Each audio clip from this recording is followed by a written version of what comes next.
pada kali ini, kelompok 1 akan menjelaskan materi mengenai perbedaan yang ada di dalam organisasi dan bagaimana caranya organisasi tersebut tetap memaksimalkan potensi para pekerja di balik perbedaan yang ada. Materi pertama yaitu keragaman. Keragaman sendiri berarti kondisi yang terdapat bermacam-macam perbedaan yang dimiliki oleh setiap individu di tengah kehidupan bermasyarakat. Dalam organisasi sendiri terdapat dua tingkatan keragaman. Yang pertama yaitu keragaman level permukaan atau surface level diversity. Perbedaan-perbedaan dalam keragaman ini memiliki karakteristik yang mudah dinilai seperti jenis kelamin, ras, etnis, umur, atau kecacatan yang tidak selalu merefleksikan cara orang berpikir atau merasa, tetapi dapat memunculkan stereotip tertentu. Dalam keragaman ini, perbedaan setiap orang nampak jelas terlihat oleh individu lain. Keragaman yang kedua yaitu keragaman level dalam atau deep level diversity. Perbedaan pada level ini tidak tampak jelas karena perbedaan itu terletak pada nilai-nilai, kepribadian, dan preferensi kerja yang menjadi lebih penting secara progresif dalam menentukan kesamaan, seiring semakin mengenal orang lain dengan lebih baik. Keragaman pada tingkat ini dapat diketahui jika kita telah mengenal individu secara lebih dekat, sehingga kita dapat merasakan perbedaan sifat, sudut pandang, maupun cara berpikir dari setiap individu. Baik, selanjutnya saya akan menjelaskan tentang diskriminasi. Arti dari diskriminasi sebenarnya adalah memperhatikan perbedaan antara hal yang satu dengan hal yang lainnya, yang sebenarnya itu nggak selalu buruk. Tapi yang sering terjadi di organisasi itu adalah diskriminasi yang tidak adil. Diskriminasi yang tidak adil ini adalah memiliki penilaian kepada seseorang berdasarkan stereotip kelompok demografis mereka, seperti umur, jenis kelamin, ras, dan etnis. Diskriminasi itu sebenarnya sudah dilarang oleh hukum, tapi diskriminasi yang masih sering terjadi adalah seperti pengucilan atau ketidaksopanan. Nah, diskriminasi tersebut itu sangat susah untuk diamati dan dapat dengan mudah terjadi karena pelakunya nggak sadar tentang efek dari tindakannya, serta bentuk diskriminasi ini sulit untuk dihilangkan. Berikut beberapa dampak negatif diskriminasi yang tidak adil bagi para pekerja dan organisasi. Yang pertama, menurunnya produktivitas dan perilaku kewargaan atau citizenship behavior. Citizenship behavior itu adalah kontribusi sukarela yang melebihi standar tugasnya. Yang kedua, ada konflik-konflik negatif. Yang ketiga, meningkatnya perputaran pekerja atau turnover. Dan yang keempat, adalah calon pekerja yang memenuhi syarat dapat mengundurkan diri dari perekrutan awal dan promosi. Karakteristik biografi seperti umur, ras, disabilitas, lalu lamanya waktu bekerja menjadi salah satu perbedaan nyata yang ada di dalam suatu organisasi. Kita akan membahas mengenai umur terlebih dahulu. Umur. Para pemberi pekerja biasanya menunjukkan sikap berbeda atau khusus kepada para pekerja yang umurnya jauh lebih tua. Mereka menganggap bahwa para pekerja yang umurnya jauh lebih tua itu memiliki pengalaman yang lebih banyak, penilaian, lalu etika organisasi, dan komitmen. Namun, di sisi lain, para pekerja yang lebih tua dianggap tidak adaptif, tidak aktif terhadap perubahan, sehingga hal tersebut membuat ada sisi negatif, pandangan negatif kepada orang-orang yang umurnya jauh lebih tua. Ketika mereka mencari pekerjaan dan suatu organisasi atau perusahaan itu memiliki kualifikasi bahwa mereka menginginkan calon pekerja yang adaptif dan mudah untuk menerima perubahan-perubahan teknologi. Sehingga ketika mereka mendapatkan para pelamar dari kalangan umur yang lebih tua, itu akan mempersulit orang-orang yang umurnya jauh lebih tua tersebut. Karena ada pandangan negatif bahwa orang yang lebih tua akan kesulitan untuk mendapatkan atau melakukan perubahan yang ada. Selanjutnya, ada tanggapan bahwa orang yang jauh lebih tua itu akan lebih banyak izin, akan lebih banyak absen. Padahal riset membuktikan bahwa tidak ada kaitannya produktivitas dengan umur. Kita akan membahas dampak dari diskriminasi individu berdasarkan umur. Lebih dari 8.000 pekerja dari 128 perusahaan menemukan iklim bahwa suatu organisasi yang melakukan diskriminasi umur kepada para pekerja itu memiliki tingkat komitmen yang lebih rendah dan mempengaruhi kinerja perusahaan atau organisasi. Sebaliknya, bagi organisasi yang membelakangkan atau tidak melakukan diskriminasi umur terhadap pekerja, itu memiliki tingkat komitmen yang lebih tinggi dan mempengaruhi kinerja mereka yang menjadi lebih baik pula. Selanjutnya mengenai jenis kelamin. Ada laki-laki, ada perempuan. Seringkali perempuan ini didiskriminasi terhadap kinerja yang mereka miliki. Dianggap bahwa perempuan tidak memiliki kinerja yang lebih baik dibandingkan laki-laki. Padahal faktanya, menurut riset mentalitas, perempuan memiliki kinerja yang sedikit lebih tinggi dibandingkan laki-laki. Di Amerika Serikat, 60% sarjana adalah wanita. Namun, profesor ilmu pengetahuan mereka masih meragukan kemampuan sarjana dari kalangan wanita tersebut. Tak hanya itu, wanita juga sering mendapatkan gaji yang lebih kecil dan sedikit dibandingkan laki-laki untuk pekerjaan yang sama. Padahal, nyatanya tidak ada hal yang menunjukkan secara konsisten bahwa perempuan ataupun laki-laki memiliki perbedaan kinerja. Mereka tetap sama-sama memiliki kemampuan kinerja yang baik, baik di dalam hal analitis ataupun personal dan lain-lain. Hal tersebut akan memengaruhi komitmen dan kinerja seperti dari yang dibahas kita tadi, yaitu umur. Untuk organisasi tidak memiliki diskriminasi terhadap jenis kelamin, itu akan mendapatkan komitmen kerja dan kinerja yang lebih tinggi dibandingkan organisasi yang memiliki diskriminasi terhadap jenis kelamin. Ras dan etnis. Memahami stereotip tentang ras dan etnis dalam konteks organisasi sangat penting untuk menciptakan lingkungan kerja yang inklusif dan adil. Mengenali stereotip tentang ras dan etnis, yang pertama, pola klasifikasi berlebihan. Stereotip sering melibatkan generalisasi berlebihan tentang kelompok ras atau etnis tertentu. Misalnya anggapan bahwa semua anggota kelompok tertentu memiliki sifat atau keterampilan yang sama. Yang kedua, asumsi prabentuk. Misalnya menganggap bahwa seseorang dari latar belakang etnis tertentu pasti lebih baik atau lebih buruk dalam tugas-tugas tertentu tanpa bukti yang jelas. Yang ketiga, label dan klise. Menggunakan label atau klise yang bersifat merendahkan atau menyederhanakan pengalaman karakter individu berdasarkan ras atau etnis mereka. Yang keempat, kecenderungan bias. Memperhatikan jika ada kecenderungan untuk melakukan individu dari kelompok ras atau etnis tertentu secara berbeda dalam hal kesempatan, umpan balik, atau penilaian kerja. Selanjutnya, fungsi stereotip dalam tatanan organisasi. Yang pertama, pengaruh pada rekrutmen dan seleksi. Stereotip dapat mengaruhi keputusan perekrutan dan seleksi dengan mendorong penilai untuk menganggap bahwa kandidat dari kelompok tertentu lebih atau kurang cocok untuk posisi tertentu. Yang kedua, penyusunan tim dan penugasan tugas. Manajer mungkin secara tidak sadar membagi tugas atau membentuk tim berdasarkan stereotip seperti mempercayakan tugas tertentu hanya kepada anggota dari kelompok tertentu. Yang ketiga, pengaruh pada penilaian kerja. Penilaian kinerja dapat terpengaruh oleh stereotip jika penilaian membuat asumsi berdasarkan ras atau etnis tentang kemampuan atau potensi karyawan. Yang keempat, pembangunan budaya organisasi. Budaya kerja dapat terbentuk berdasarkan stereotip, misalnya menciptakan lingkungan yang lebih inklusif atau eksklusif tergantung pada bagaimana stereotip ras dan etnis diterima atau ditangani. Yang kelima, pengaruh pada kepemimpinan dan pengembangan karir. Stereotip dapat mengaruhi peluang pengembangan karir dan promosi, di mana individu dari kelompok tertentu mungkin mendapatkan atau kehilangan kesempatan lebih banyak berdasarkan asumsi yang tidak adil.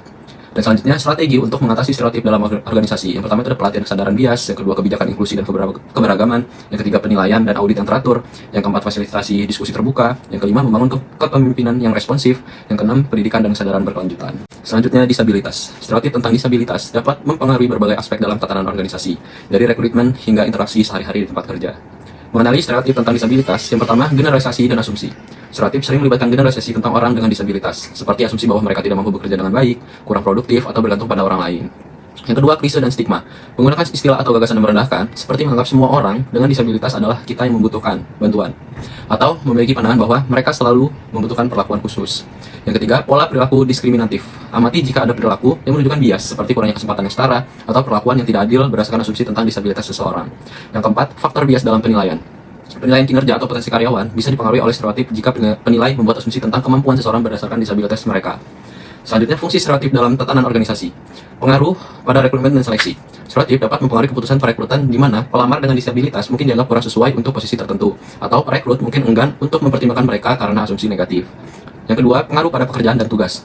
Tugas dan tanggung jawab dapat dialokasikan berdasarkan asumsi tentang apa yang seseorang dengan disabilitas bisa lakukan, bukan berdasar kemampuan atau keterampilan mereka yang sebenarnya.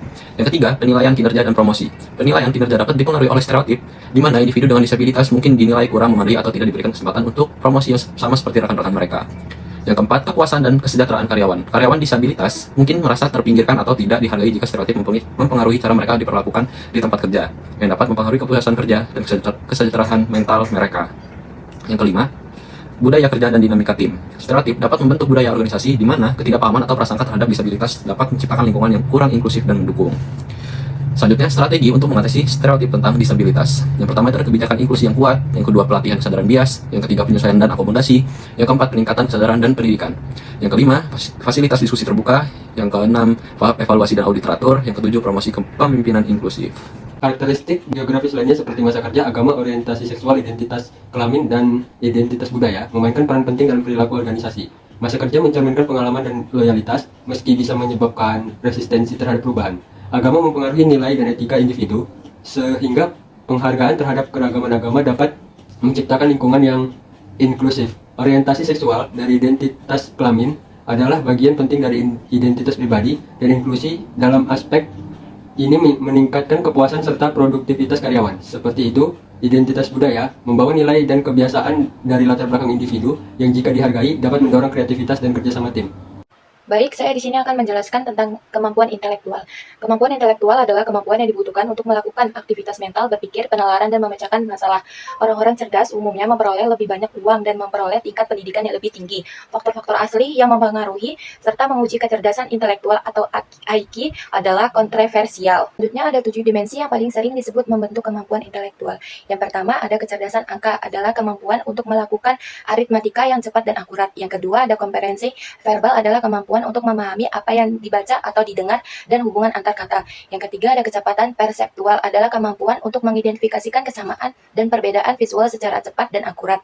Yang keempat ada penalaran induktif, adalah kemampuan untuk mengidentifikasi urutan logis dalam sebuah masalah dan kemudian memecahkan masalah. Kelima ada penalaran deduktif, adalah kemampuan menggunakan logika dan menilai implementasi sebuah argumen. Yang keenam ada visualisasi spasial, adalah kemampuan untuk mengimajinasikan bagaimana sebuah objek terlihat jika posisinya dalam ruang diubah. Yang ketujuh ada ingatan, adalah kemampuan untuk mempertahankan dan meningkatkan pengalaman masa lalu. Selanjutnya ada materi tentang kemampuan mental general, adalah faktor kecerdasan secara keseluruhan yang dihasilkan oleh korelasi positif antara dimensi kemampuan intelektual spesifik. Bukti-bukti secara kuat menunjukkan bahwa pendapat yang membangun dan mengukur kemampuan intelektual bersifat umum pada sebuah budaya. Semakin kompleks suatu pekerjaan dalam hal memproses informasi, semakin memerlukan kecerdasan dan kemampuan verbal untuk melakukan dengan sukses saat pekerjaan bersifat rutin dan tidak banyak membutuhkan pengambilan keputusan. Kecerdasan intelektual yang tinggi tidak begitu penting untuk berkinerja baik. Baik, yang selanjutnya ada kemampuan fisik dan peran disabilitas. Kemampuan fisik atau physical ability merupakan kapasitas untuk melakukan tugas yang menuntut stamina, ketangkasan, kekuatan, dan karakteristik yang sama. Ada 9 kemampuan dasar yang dibutuhkan dalam pekerjaan tugas fisik, yaitu seperti kekuatan dinamis, kekuatan otot, kekuatan statis, kekuatan eksplosif, fleksibilitas memanjang, fleksibilitas dinamis, koordinasi tubuh, keseimbangan, dan stamina. Dan selanjutnya ada peran disabilitas. Setiap individu memiliki kemampuan berbeda yang dapat dipertimbangkan dalam membuat keputusan, sehingga peran disabilitas sangat penting untuk memformulasikan kebijakan tempat kerja yang mengakui keragaman dari sisi status disabilitas. Implementasi strategi manajemen keragaman dalam strategi membangun tenaga kerja yang inklusif harus dilakukan dengan proses rekrutmen, di mana perusahaan perlu secara aktif mencari calon karyawan dari kelompok yang kurang terwakili dengan menayangkan iklan di media relevan dan bekerjasama dengan organisasi terkait. Lalu, perusahaan juga harus menciptakan lingkungan kerja yang inklusif, seperti menampilkan karyawan dari berbagai latar belakang dalam posisi kepemimpinan, dan perusahaan juga harus menerapkan program khusus untuk menarik dan mempertahankan karyawan dari kelompok minoritas seperti program mentoring dan pelatihan. Lalu adanya juga proses seleksi yang adil dan objektif, di mana proses seleksi ini harus objektif dan didasarkan pada kemampuan calon karyawan, bukan pada karakteristik demografisnya. Dan perusahaan juga harus memiliki kebijakan yang jelas untuk mencegah diskriminasi dalam proses rekrutmen. Lalu pengembangan karir ini ada faktor yaitu kepribadian, di mana kesamaan kepribadian dengan rekan kerja atau atasan dapat mempengaruhi peluang promosi, terutama dalam budaya organisasi tertentu. Dan lingkungan kerja yang inklusif dan menghargai keragaman dapat meningkatkan rasa memiliki dan mengurangi tingkat pergantian karyawan. Jadi meningkatkan keragaman dalam tenaga kerja membutuhkan upaya yang komprehensif, mulai dari tahap rekrutmen hingga menciptakan lingkungan kerja yang inklusif. Keragaman dalam kelompok pada era modern, banyak pekerjaan yang melibatkan kerja dalam tim untuk mencapai tujuan bersama, dan keragaman dalam kelompok juga dapat menjadi aset yang berharga jika dikelola dengan baik. Kebanyakan tempat kerja kontemporer membutuhkan kerja keras dalam tatanan kelompok. Saat orang-orang bekerja dalam kelompok, mereka perlu menyusun sebuah cara yang sama untuk melihat dan menyelesaikan tugas-tugas utama, dan mereka juga perlu berkomunikasi satu sama lain. Tim yang beragam atau yang homogen paling efektif bergantung pada karakteristik kepentingan. Di sisi lain, tim dari individu-individu yang sangat intelijen, hati-hati, dan tertarik bekerja dalam tim akan lebih efektif, dan kelompok individu-individu dengan jenis keahlian dan pendidikan yang berbeda lebih efektif daripada kelompok homogen.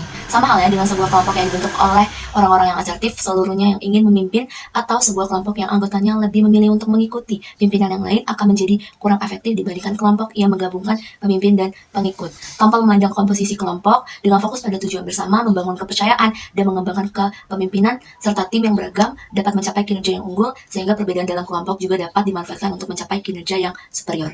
Selanjutnya adalah program keragaman efektif. Jadi, organisasi menggunakan beragam usaha untuk memanfaatkan keragaman, termasuk merekrut dan memilih kebijakan yang telah didiskusikan. Nah, juga pelatihan dan praktik pengembangan. Orang-orang umumnya mendukung program keragaman termasuk tindakan afirmatif jika mereka yakin kebijakan tersebut memberikan peluang yang adil bagi setiap orang untuk menunjukkan kemampuan mereka. Keragaman memiliki 3 aspek penting, yaitu yang pertama, manajer belajar tentang aturan hukum untuk memberikan peluang kerja yang setara dan memperlakukan semua orang secara adil, tanpa memandang perbedaan biografis. Biografis di sini seperti usia, jenis kelamin, ras, etnis, agama, dan lain-lain. Yang kedua adalah manajer diajarkan bahwa tenaga kerja yang beragam lebih mampu melayani pasar yang juga beragam, seperti pelanggan dan klien. Yang ketiga adalah program keragaman mempercepat pengembangan pribadi dengan memanfaatkan keterampilan semua pekerja, serta mengakui bahwa perbedaan perspektif bisa meningkatkan kinerja tim. Jadi kesimpulan pada bab ini adalah setiap organisasi memiliki para tenaga kerja yang beragam dari segi umur, jenis kelamin, ras, etnis, dan kemampuan. Organisasi itu harus bisa mengelola keragaman tersebut dengan efektif. Contohnya itu seperti mendorong perlakuan yang adil terhadap semua tenaga kerja untuk menghindari diskriminasi yang tidak adil yang dapat memberikan dampak negatif bagi kemajuan organisasi.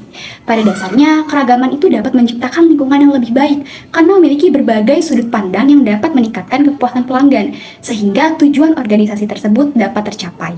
Baik, sekian materi yang dapat kelompok kami sampaikan. Semoga dapat bermanfaat bagi kita semua. Terima kasih. Wassalamualaikum warahmatullahi wabarakatuh.